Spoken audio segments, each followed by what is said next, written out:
Good evening, ladies and gentlemen. It is I, Heisenflay, coming to you once again on my Wandwart arc. Today, I'm going to be talking about Side-0's Zeta Era. Now, Side-0's Zeta Era is comprised of and takes concepts from multiple different Gundam series and manga and visual novels and whatnot. Um,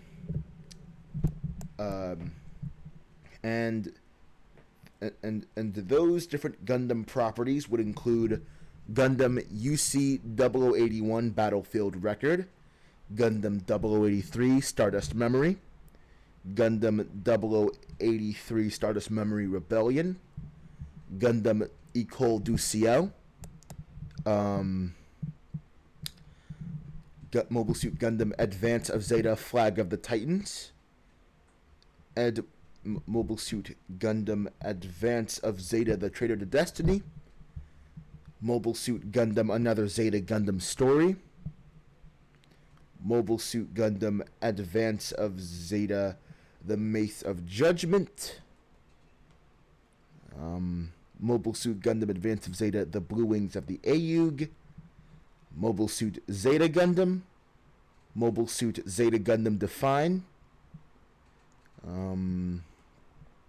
Mobile Suit Gundam Sentinel, Mobile Suit Double Zeta Gundam, Mobile Suit Gundam Advance of Zeta the Reboot Gundam Inlay,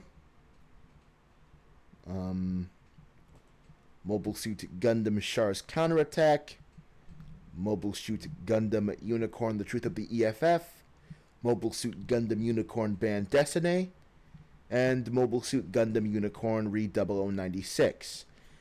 Now, the latter half, also known as the UC90s, just barely fit into the Zeta Era of Side-0 due to the fact that they still use some level of mobile suits from Zeta Gundam. Now,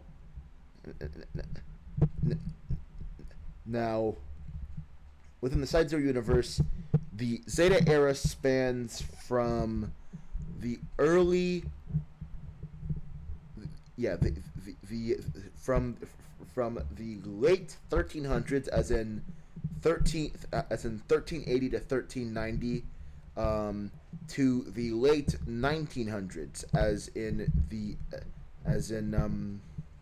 1990 to 1998, I'd say, if I were to give like a rough estimate. Don't exactly remember exactly, but hey, that is why I have a bunch of sheets and information that I've typed out in Google documents. Okay, so yeah, the Zeta Era lasts from 1380 to 1991. That is a very long time. That is like over 500 years. You know, it's insane, but it sounds insane, but until you have heard the amount of until you've like heard of the amount of until I've told you the amount of content I've packed into that time span, it really won't make sense. So, that being said, allow us to talk about some things from the Zeta Era. Taking from the original two videos, Take 1 and Take 2, we have the technologies. Starting off, we have the movable frame. In the Side-0 unit, firstly, in the Gundam universe, the movable frame was simply a version of the original mobile suit frames, which were the monocoque and non-monocoque style. It was a version that pretty much came with everything, because the original monocoque and non-monocoque styles, I believe that things like thrusters and engines, some internal workings that weren't for movement, were weren't included in the inner frame. Meanwhile, the movable frame not only had all these things, but also had an increased range of motion, had better mobility. I'm pretty sure it was lighter and faster.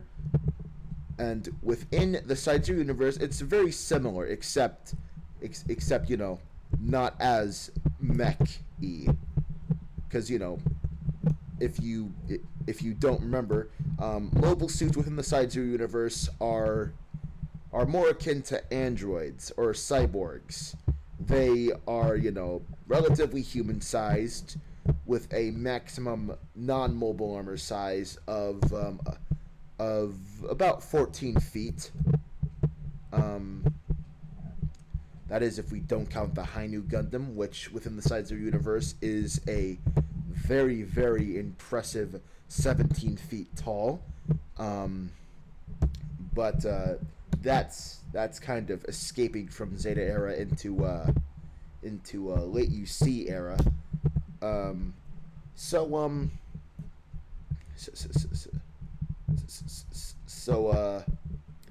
Yeah, the movable frame within the Side-0 universe.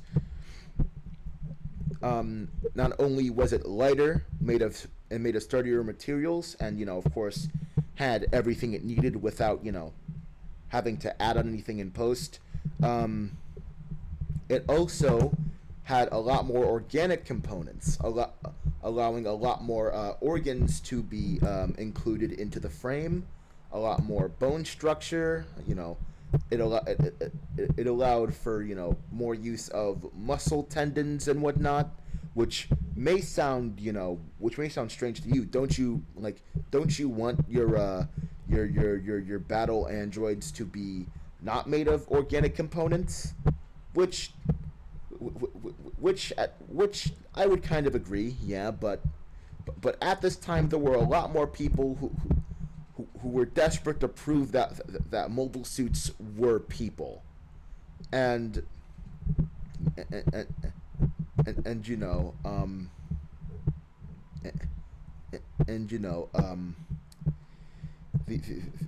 the inclusion of more organic parts would kind of help with this, because mobile suits, they already had a nice balance of 50% organic and 50% technological. But with the movable frame, that shifted to 70 to 75% organic, to 30 to 25% organic, to 30 to 25% technological. Sorry. Yeah, the movable frame, it also, sorry, I'm having trouble talking. The movable frame also was a lot more deployable, I guess, in water. It could more easily withstand water pressure, and it was better sealed to keep water out of the sensitive components. Next is Gundanium Gamma through Zeta, which Gundanium is the alloy that most Gundams are made out of, both within the Side-0 universe and in the official Gundam universe. There are some Gundams that are made out of different alloys, and sometimes just a different version of Gundanium. I'm pretty sure the UC version is called Gundarium, and there are some other and there are some other alloys, but Gundanium Gamma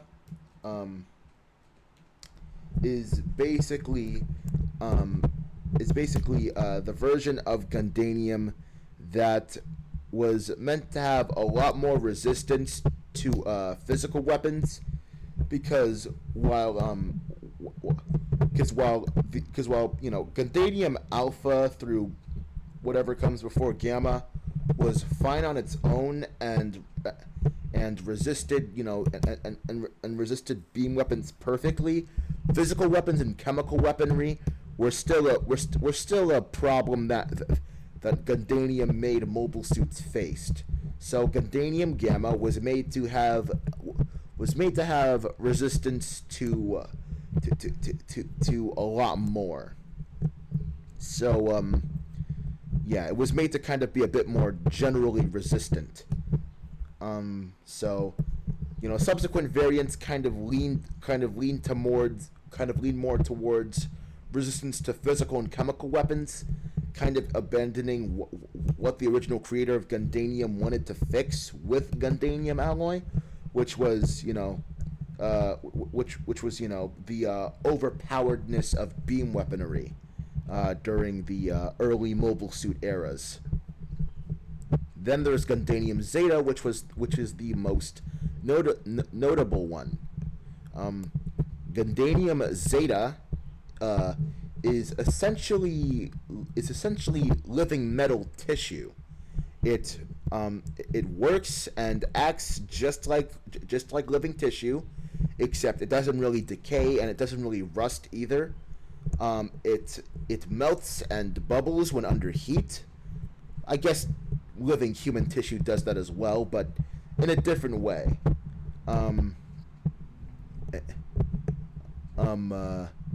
It's incredibly durable. Gundanium Zeta is immune to most non-UC beam weapons.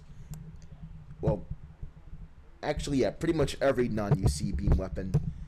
And most UC beam weapons actually need multiple shots and/or swings in order to, properly cut through Gundanium Zeta. Gundanium Zeta is the alloy that would be used on wound warts, because as I said in my original Zeta Era video, wound warts are very humanoid. They are the most humanoid and the most organic of the mobile suit species. They look a lot like humans, although with some noticeable differences. Then there is Psychoframe. Psychoframe is a material that is essentially a performance enhancer.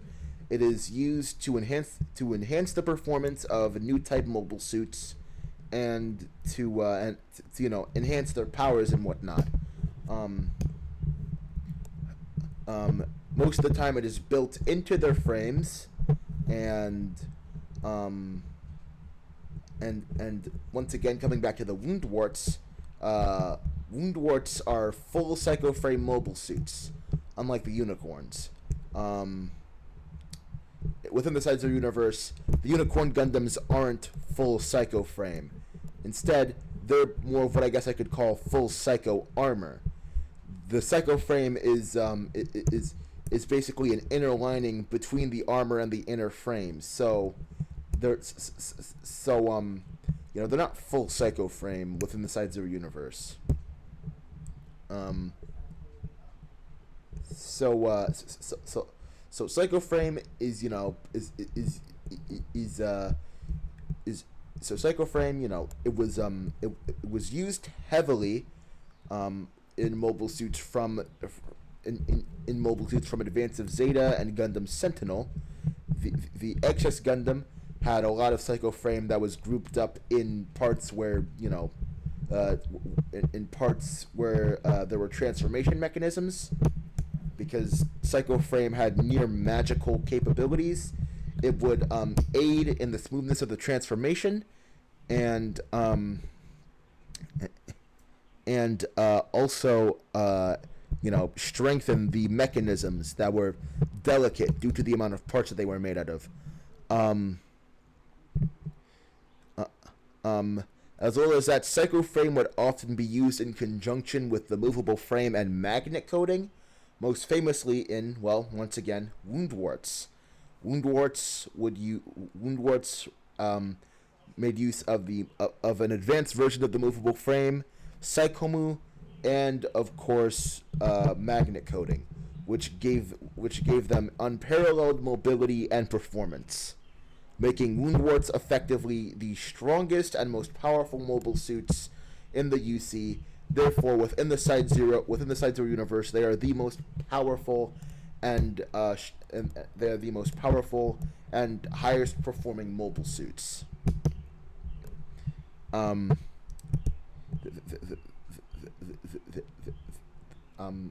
you know, you know, I can already, tell what you're thinking. Yeah, I'm very biased. Like, it's no secret, the Woundwarts are my favorite mobile suit, and I love Advanced and Zeta. But at first, while this was like an egotistical, biased thing, I quickly kind of I quickly kind of thought about it a bit, and I actually thought, hey, this might actually, you know, this could actually have some pretty cool plot points and whatnot. So I kept it around, and of course, the Woundwarts are not going to be invincible. You don't have to worry about that. They're not going to be Mary Sue's. I really don't like Mary Sue's. Moving from Psycho Frame to Psychomu. Psychomu is essentially the raw material that is used to make Psycho Frame.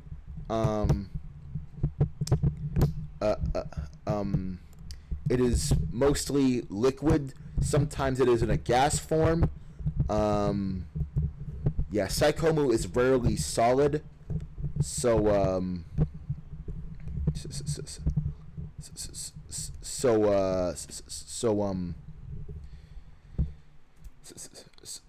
it's like extremely dangerous for humans to be around.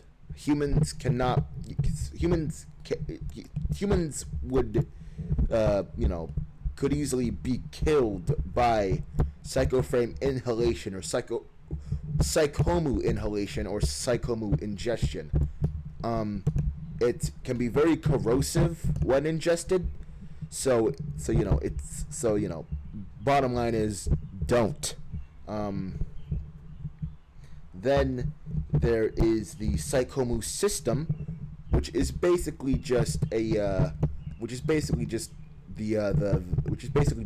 it's relatively the same as the Psychomu system in the official Gundam lore. It is a system, often like a headband or some kind of helmet, that can turn thought waves into computer commands. Well, special thought waves given off by new types into computer commands, allowing them to control, control, giant mobile weapons like mobile armors or full armor units or support units, or drones or other remote weapons. And the quasi-Psychomu system is essentially the same, but for non-new types and cyber new types. Then there is the V-field generator, which essentially it is kind of like an I-field, which an I-field generator is an anti-beam field generator. The V-field is essentially the I-field, but for physical weapons. You know that scene from Blame with Sonicon, where she uses her hand to block the gravitational beam emitter, and there's like electricity pulsing from her palm to her fingers. It's kind of like that. That's kind of what a V field looks like. It looks like electricity, but it isn't. It's basically the same kind of like air particle static as the I field generator. And it pulses from the palm to the fingers, and from the fingers it goes out, and it basically kind of zaps. I say zaps, but it's not electricity. It strikes incoming physical weaponry like bullets or rockets out of the air. Although only larger, stronger mobile suits have V fields that are capable of taking down rockets and whatnot. Then, of course, the I field generator, which I explained to an extent. Basically, an I field generator does not work the same as as it does in a Gundam. I don't exactly know how an I field generator works in Gundam because it's a whole bunch of like science and physics stuff which I do not understand in the slightest. But I've kind of made it into a simple, more fantastical and magical version, I guess you could say. Basically, it kind of pulls in a bunch of like air and particles and whatnot, and you know, it basically makes this hyper dense heat resistant field, and it looks like TV static, and it's able to block beam weaponry like beam sabers, beam rifles, even beam shields because beam shields can be used offensively.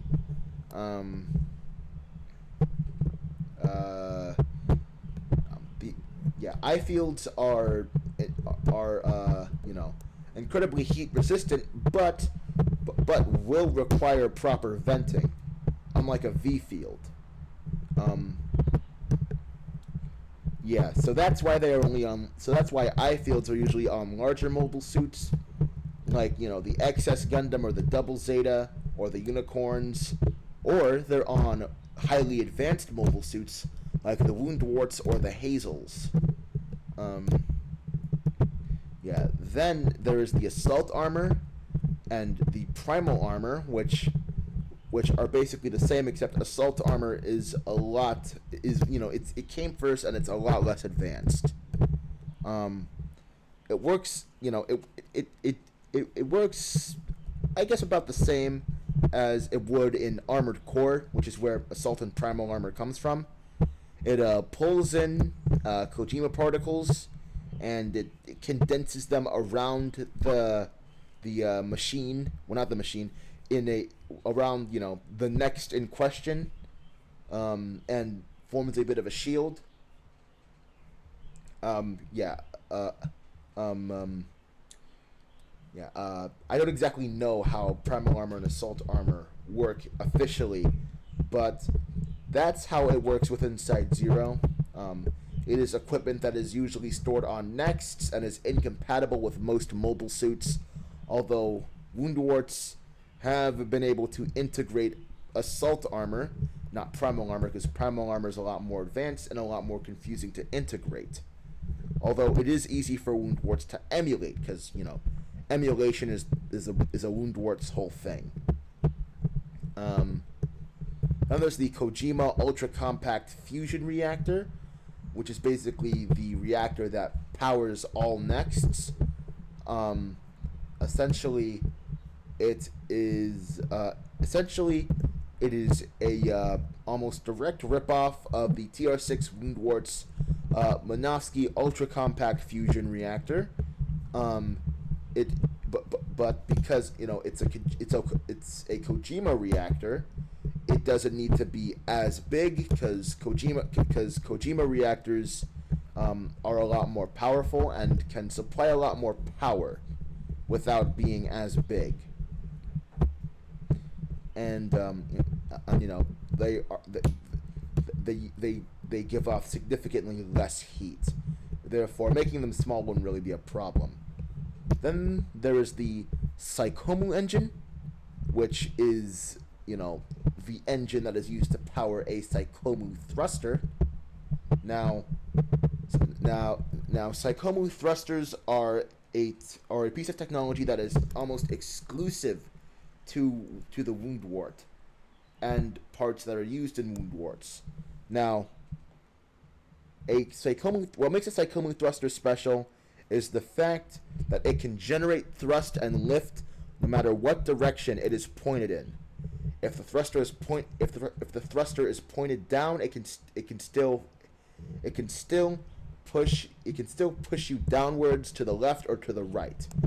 And because the Psychomu thruster is virtually heatless, the only thing stopping wound warts from quick boosting pretty much everywhere is internal damage and blacking out from high G forces, which isn't too much of a problem in smaller wound warts. As you may probably notice, in the wound wart's thigh are two vent-like thrusters that are pointed upwards. They can still boost the wound wart forwards, backwards, upwards, downwards, to the left and to the right, pretty much anywhere, regardless of where they are pointed. On top of that, cyclomove thrusters are heavily customizable. You can customize the light and thruster fire they give off, or whether or not you even want light or thruster fire to be given off. You can customize the noise that the cyclomove thruster omits, and you can straight up make it not emit noise at all. That's the thing with wound warts. A lot of aspects of their bodies they can change with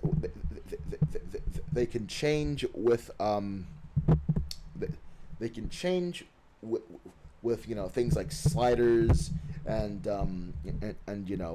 kind of like UIs and whatnot. Because the wound warts within Side-0 lore are probably the most advanced species. And that's not even because, that's not even because the wound warts are my favorite mobile suit.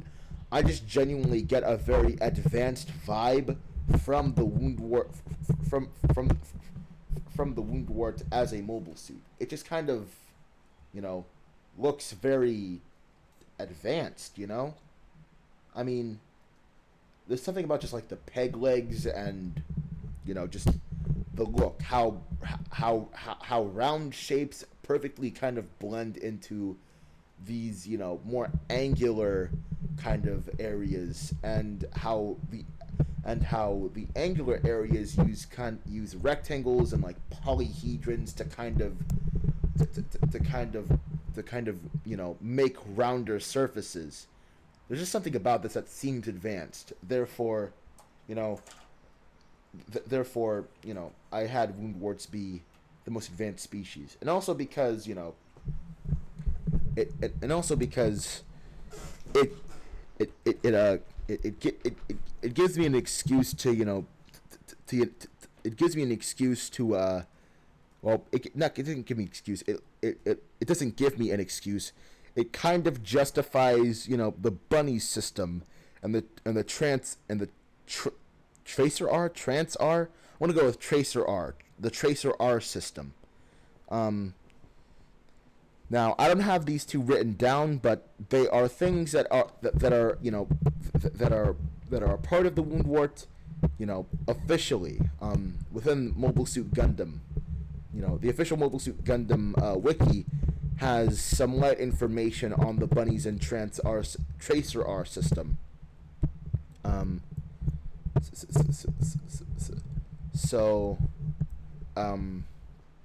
within Side-0, the tracer R system is a system that allows wound warts to lock onto and equip parts from any other mobile suit, whether they be UC or not, onto their bodies, regardless of whatever fitting or joint type the other mobile suit is using. For example, a wound wart could make Godplant 2 or Hyzok 2 variant, but with parts from the Jinx or the Turn A Gundam or the Turn X or the Murasame or the Strike. Like the possibilities are nearly endless, and the bunny system is what allows wound warts to customize themselves. It's what makes them so incredibly customizable and modular. And of course, the bunny system UI is what made customization so incredibly easy. So like bodily modification for wound warts is just a case of going to a it's just a case of going to a body modder, which essentially, if I were to put it into popular pop culture terms, is kind of like a Ripper doc, except a lot more professional and much more trustworthy, and literally has zero danger to it. So it's all a case of going to a body modder and having and having them just tap some buttons, move some sliders, and unlock some things, and boom, you look almost completely different from when you walked in. So yeah, needless to say, wound warts are incredibly advanced, and a lot of those advancements are actually due to the advancements in other mobile suits. That's the thing. Within official Gundam lore, the wound warts and the drum frame, led to a lot of revolutionary discoveries, and did a lot to aid in the creation of other mobile suits, and I wanted to kind of have that in Side-0, but at the same time also have subsequent mobile suits, help in a way help with important discoveries and revolutionary technologies within Woundwardian culture and tech development and whatnot. Now back to the technologies I have written down. We have the Psychomu missiles, which are missiles that are also that until the Kasi Gundam and the Penelope were also exclusive to wound warts.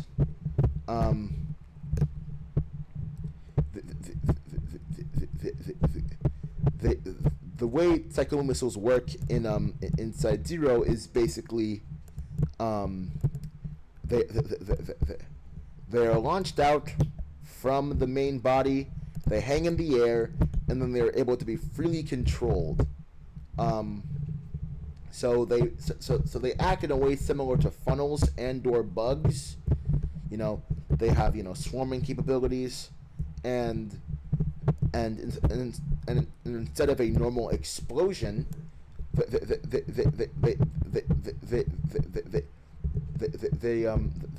they explode and leave the target that they exploded on irradiated with psychoparticles.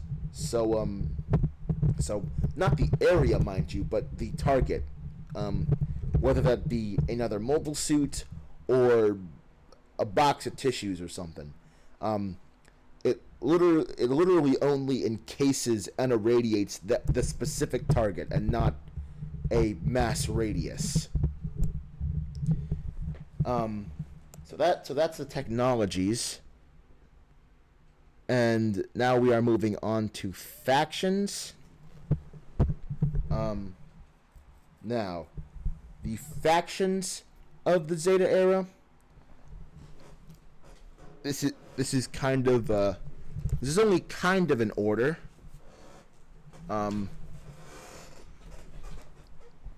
Sorry, I had to adjust my position there because things were getting a bit uncomfortable. There was Nakamura Tech, which is the company that is, the tech development and arms dealing company that was made by and run by the Nakamura family. There's Neo Zeon, the once freedom-seeking movement, now a movement that was once a noble movement for freedom-seeking and peace, and is now just a bunch of tyrannical Nazis. Now, now, well, I guess not Nazis, but like, but like, but like they definitely like have a supremacy vibe about them, and their obsession with black, red, and white wouldn't exactly help either. So then there's Task Force Alpha, a little a small little division of the Ayugan Wave Rider that is mostly like Black Ops and Spec Ops. Though that's where all like the psychopath and just really messed up or extremely strange and advanced mobile suits go. At least non-Woundward advanced. So mobile suits like the XS Gundam or the Gundam Mark V or the Phazes and the Zeta Pluses, that's where they would go because they're kind of like misfits when it comes to mobile suits. They're misfits among misfits. So then there is the AUG Anti-EFF Union Group. They are basically a bunch of citizens from Skydive Point, who, after growing sick of the Titans' actions, unionized and formed a rebellion against the Titans. Now, unlike in the official Gundam universe, the Titans didn't exactly have a grip on the world. They were still kind of, their own little military group that were barely recognized by the government. So it was much safer for people not to like them. So, that's why a rebellion formed and wasn't immediately suppressed in the same way the Titans would usually do it, which is gassing the entire colony and/or city. Then there's the Titans, which are a group of pro-human, pro-human or human supremacist, anti everyone else, soldiers and bad guys and whatnot from the EFF. Who after the collapse of the EFF and Zeon's declaration of victory, formed the Titans. So yeah, the Titans are just a bunch of EFF remnants. So then there's Wave Rider, which is the company that is a successor to Anaheim Electronics. They team up with the AUG or AUG or anti EFF union group to make mobile suits that are capable of taking on the Titans. And I skipped over the new Decides. My apologies. The new Decides are Titans remnants. So they're pretty much the same as the Titans, except quite a bit dumber. And they also don't nearly have as much technological prowess as the original Titans. So then there is Raven's Perch, which Raven's Perch is essentially the group for ACs ACs and Nexts after the fall of Linarch and Orca and what's it called? And basically all of those other companies where AC mercenaries would go to be hired and whatnot. So it's post Nerves Concord and post Raven's Arc and whatnot. So Raven's Perch is like the definitive AC, and Next and the Raven and Lynx place where Ravens and Lynxes will meet up and be hired to do stuff. And to make more money, Raven's Perch kind of opened their horizon to do more than just combat related stuff. So within the Side-0's universe, at the time of the Zeta Era, you could just call up a raven and have them appear at a birthday party, or hire them to play Mario Kart with you or something. I don't know.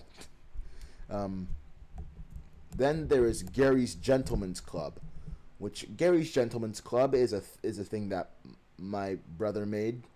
Um, Basically, it's some guy named Gary O'Donnell who was like hyper crazy conservative and whatnot, who wanted to restore decency and properness back to the youths of the world because they've forgotten where they came from and proper values and whatnot. Um, yeah, so he's kind of a kooky old man. Um, don't ask me why he's going to live as long as he's going to. I have no idea. Um, Now, moving on to the people. The people are actually where things get a lot more interesting. There is Ezra Nakamura, the the, the, the, the man who is currently in charge of the world. You know, the evil dystopian leader guy who's, you know, racist and sexist because he's bad and evil. Um, then there is Ito Nakamura, um, who is the man who would end up creating the TR series. Um, Ito and Ezra are brothers, who often bicker and you know, are essentially on opposite sides of the spectrum. But Ezra is, you know, desperate for the kind of attention that Ito gets, which is, you know, positive attention. You know, but of course he keeps doing bad things, so he can't get positive attention. Then there's O'Donnell, who is the leader of Gary's Gentleman's Club. You know, the Gary O'Donnell. So you know, he's the crazy dude, crazy old man. Then there's Selrevis Nakamura, who is married to Ezra. Now, trust me, things are going to get a bit more interesting. Trust me. She is she's actually kind of the catalyst that sparks Ezra's insanity. But that's something that I'm gonna go a bit more in depth in some other time. Trust me, it's not some women are responsible for the crimes of men thing. It's not that. There used to be a lot of that when I made ideas, but not anymore.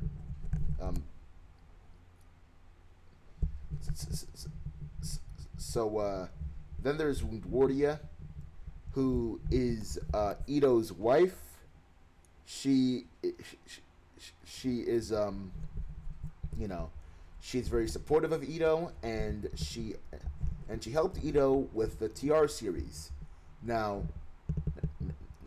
one day during a Mobile Suits Rights protest, Wundwardia was shot, and she would later die.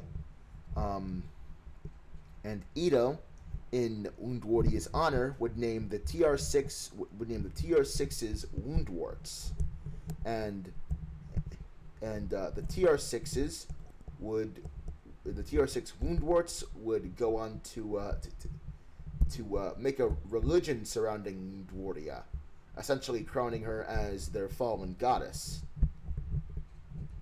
Ito still doesn't know how to feel about this. And then there's Beardstar, the creator of the planet Earth, the creator of humans, Lodians, and Leos.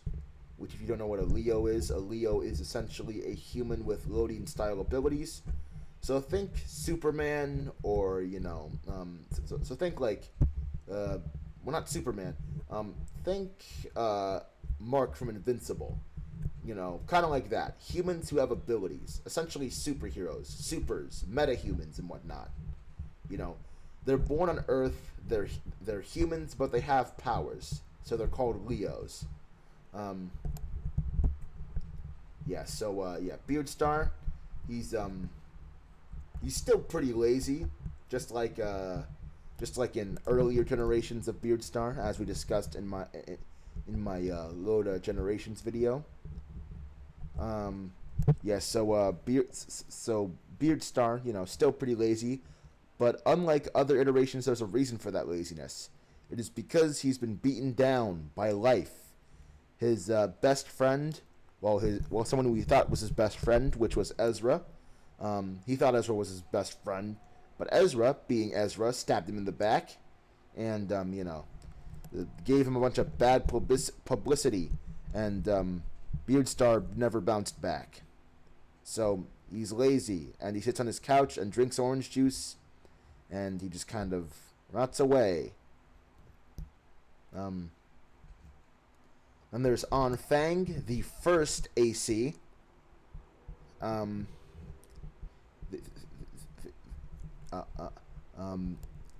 Fang is the first AC and the creator of Raven's Nest, and he would go on to found Raven's Perch in 1782. So, yeah, he's pretty important.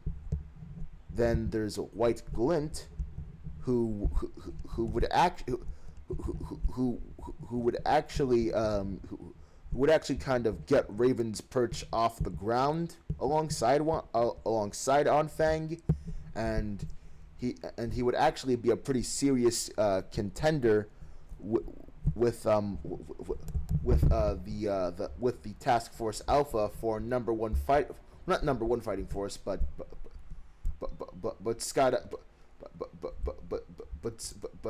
Skydive Point's smallest and deadliest fighting force at the time.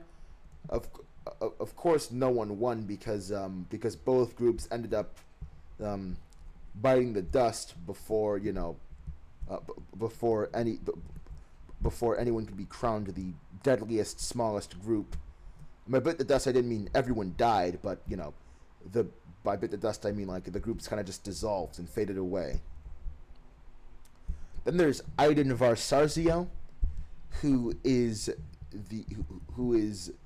the first Woundwort, the first TR6 Woundwort Gundam. There were 14 original Woundwort Gundams, but Aiden was the first, and she's a big part of Woundwort history. So I can't really tell you much about her because her part of Woundwort history actually is very important to Side-0's main plot. So, I can't tell you about much about Side-0's main plot. Which Side-0's main plot, I can tell you, Side-0's main plot spans from the early 2000s to the late 90,000s, I believe. Yeah, it's a pretty long time.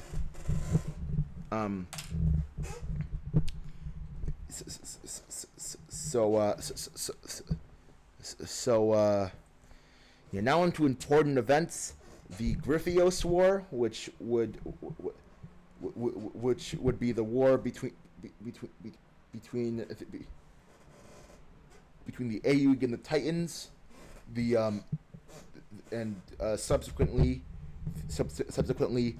Wave Rider and the New Decides, then Task Force Alpha and the New Decides, then the Silent Fall, which is the replacement for the Axis Shock, where there was actually some false publicity going on here. I think that's what that's called. Basically, Axis got pushed back into place not by the new Gundam, but by a bunch of TR5s and TR1s, because the new Gundam didn't have thrusters that were nearly as powerful enough to push back something as big as Axis. So a bunch of TR1s and TR5s came to his aid, but he acted as if he was the one who solely pushed Axis back into place. This would be just one of the things that New Gundam would do that would kind of cement him as a grade A scumbag within the Side-0 universe. But of course, you guys will hear a bit more about that one in the larger lore dump later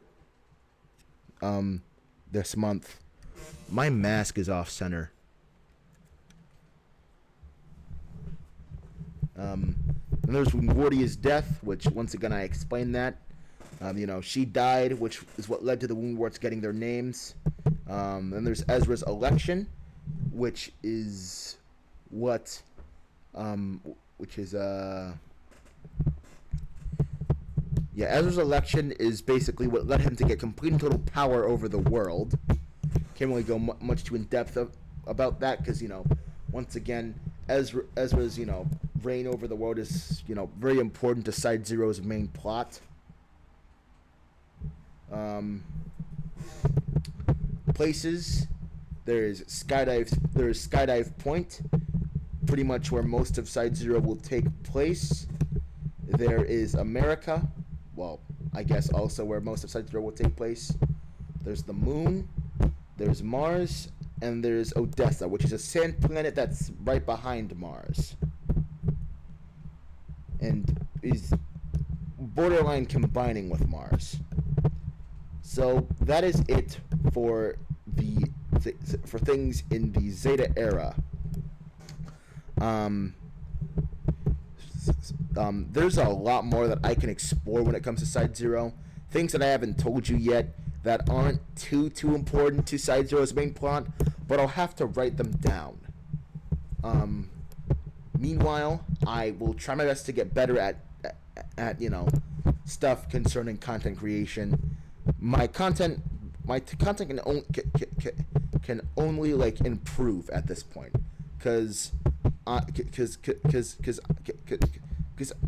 know I'm not the best, but what encourages me to go on is the fact that I have 22 subscribers. That is enough people to fill up my entire house.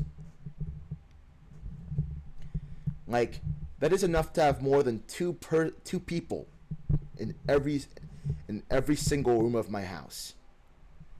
That is a large amount of people.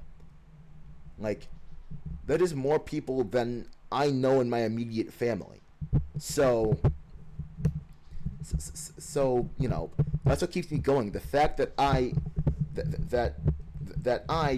relative to the amount of people I actually know in real life, have quite a bit of subscribers. And one of my videos broke 100 views, some like earlier last month, I believe. I'm definitely getting a little bit more exposure now. But I can only improve, and I hope that you are excited for what's in store next. And I am very excited to improve and get better, because I really do want to make this, a profession of mine. I really do want to go far with this. So I hope you all enjoyed. I have been your host, Heisenplay, aka Wandwart, and I will see you in the next video. Goodbye.